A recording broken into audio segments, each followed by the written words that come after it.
Alright guys, it's my first video in the kitchen. Actually, it's not. I had a video on how to test your eggs to see if they were not rotten. So if you're a new chicken owner and you're getting chicken eggs and you're not keeping good track of them, go ahead.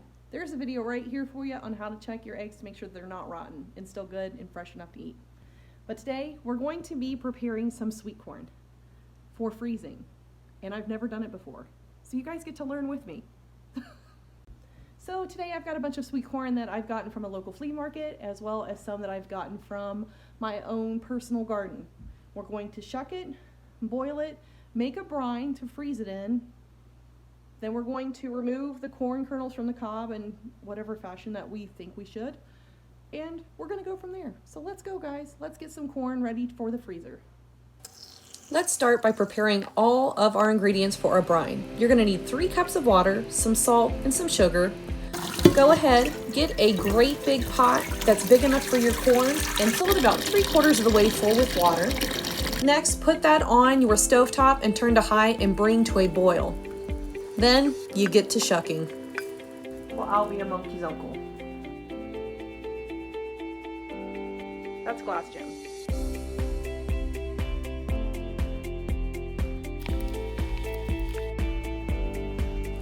Now that all of your corn is shucked, we can go on to making our brine. Pour your 3 cups of water into a small saucepan. Add 2 tablespoons of sugar, 1 tablespoon of salt. Bring this to a medium heat until it simmers. Make sure that you stir until it's all the way dissolved.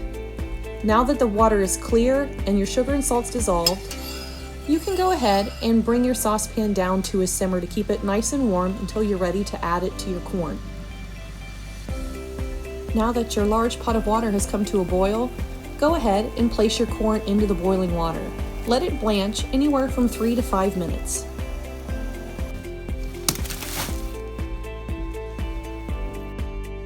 So you might be asking yourself, why in the world are we prepping sweet corn to freeze?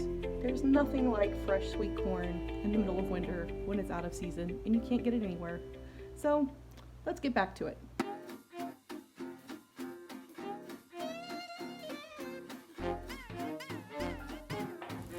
After you've removed your corn from your boiling water, let it cool for a little bit until it's easy to handle. Once it's easy to handle, go ahead and start to remove the kernel from the cob. You can do this with a knife. There are a range of tools that I can include down in the description below to help you with clearing kernels from your cob. If you're going to be cutting with a knife, be very careful.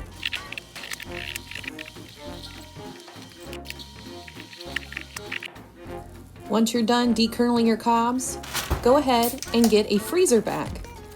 For every 2 cups of corn, you want to use half a cup of brine.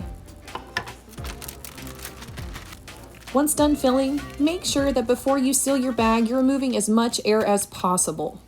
Also date your bag so that you can ensure freshness all throughout the winter when you're going and pulling this frozen corn from your freezer.